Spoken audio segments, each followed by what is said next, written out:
समस्या बताने के बाद में ये मंत्री जी या विधायक जी के द्वारा तो समस्याओं का निदान होता है, परंतु जो क्षेत्र में जो कर्मचारी हैं, बिजली विभाग के कर्मचारी इतने भ्रष्ट हैं कि उनके पास जाइए, अगर भाजपा का कार्यकर्ता वहां जाता है, अगर भाजपा का कार्यकर्ता बताता है कि मैं भाजपा का कार्यकर्ता हूं, फिर भी उसकी अनदेखी की जाती है, क्योंकि कोई भी कार्यकर्ता अपने पर्सनल कार्य के लिए नहीं जाता, क्षेत्र के जो जनता है उसी के कार्य के लिए जाता है, ना कि वो अपने कार्य के लिए जाता है।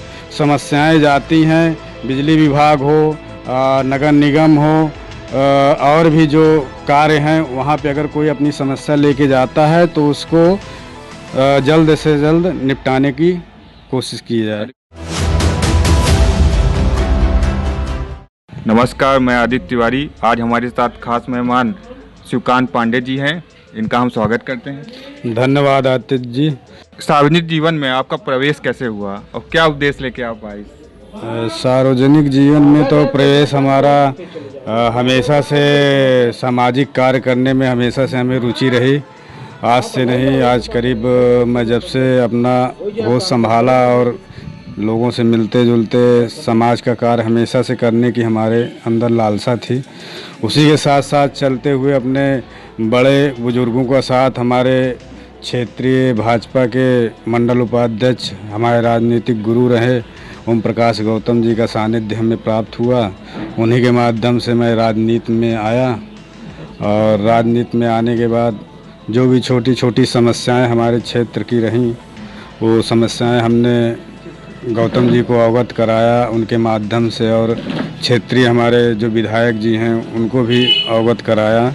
हमारा क्षेत्र जो है सार पश्चिमी काफ़ी बड़ा है और इससे 2017 से पहले हमारे क्षेत्र में समस्याएं तो बहुत थी, लेकिन जब से भारतीय जनता पार्टी आई हमारे शहर पश्चिमी में, माननीय सिद्धार्थनाथ सिंह जी विधायक बने, तब से क्षेत्र की समस्याएं 100% में से 70% सॉल्व हो गई हैं और 30% समस्याएं अभी बनी हुई हैं निरंतर।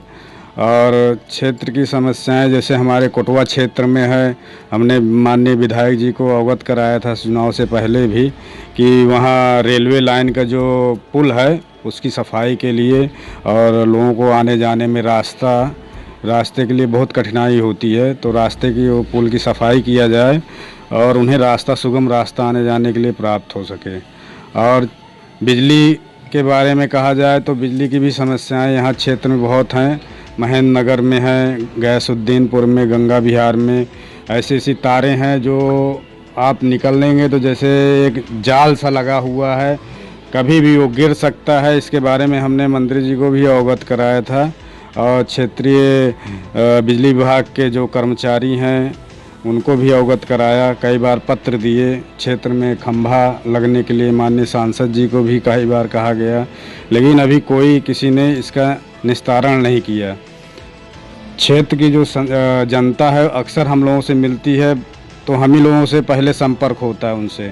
भाई हम लोग छोटे कार्यकर्ता हैं, कार्यकर्ताओं से ही पहले अपनी समस्याएं लोग बताते हैं। आप तो आते हैं चुनाव के टाइम में, चुनाव में प्रचार प्रसार करने के लिए, वोट मांगने के लिए, लेकिन जो हमारी समस्याएं मूलभूत हैं उन समस्याओं को आप ही के द्वारा तो हम अपने क्षेत्रीय विधायक या क्षेत्रीय सांसद के पास पहुंचाएंगे।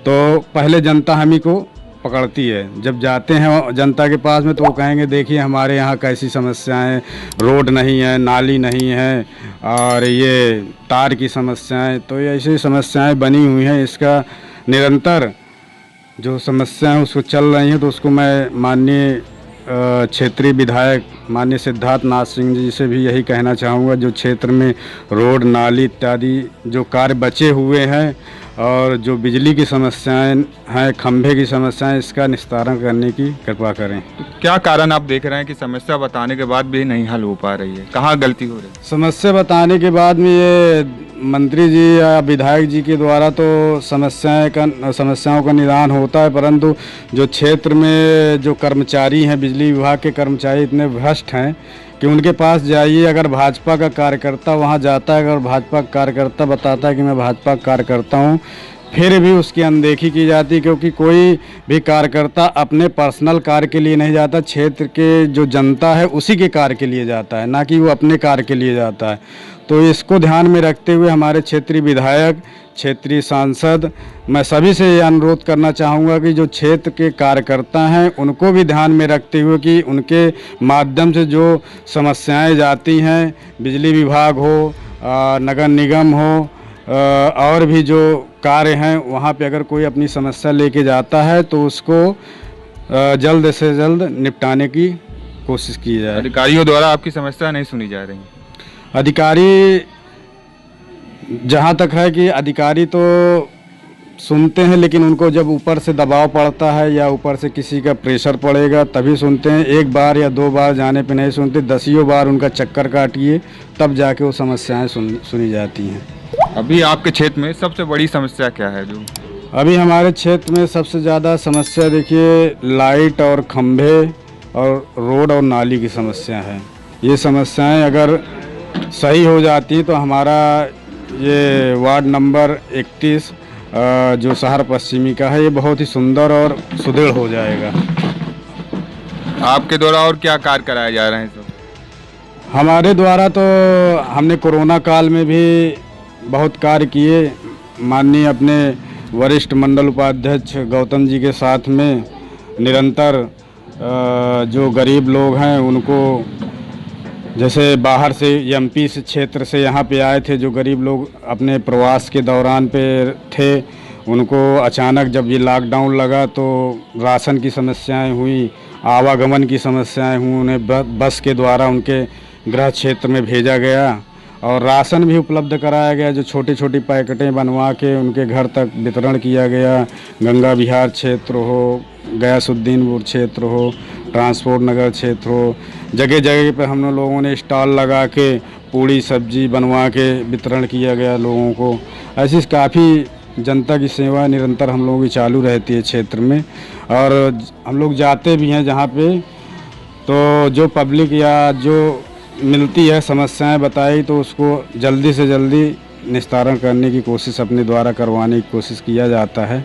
लोकसभा उपचुनाव में सपा के 2 गढ़ भाजपा जीत गई, तो भाजपा की नीतियों से जनता अब और तेजी से जुड़ रही है, क्या मानते हैं? भाजपा की जो कार्यशैली है उस कार्यशैली से जनता प्रभावित हो रही है, और आने वाले समय में भी जो भाजपा के कार्य किए जा रहे हैं, जैसे जनसंख्या नियंत्रण कानून अभी योगी जी लाने वाले हैं, वो एक बहुत अच्छा कदम माना गया है।